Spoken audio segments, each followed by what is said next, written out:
Online জুয়ায় নিঃস্ব হয়ে এবার সরাসরি ভারতীয় ক্রিকেট বোর্ডেই চুরি করলেন এক নিরাপত্তারক্ষী। সরালেন 6.5 লাখ টাকার আইপিএল জার্সি। ইতিমধ্যেই যে ঘটনায় তোলপাড় পুরো ভারতীয় ক্রীড়াঙ্গন। ভারতীয় সংবাদ মাধ্যমের প্রতিবেদন অনুযায়ী ফারুক আসলাম খান নামের ওই নিরাপত্তারক্ষী অনলাইনে জুয়া খেলতেন। সেখানে নিজের সবকিছু হারিয়ে এই চুরির ঘটনা ঘটান তিনি।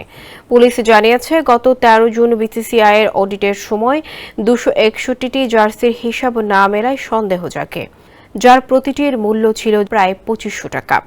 আর তারপরেই সিসিটিভি ফুটেজে ধরা পড়ে ফারুকের অপরাধ। এমনকি পুলিশের কাছে নিজের অপরাধ স্বীকারও করেছেন ফারুক।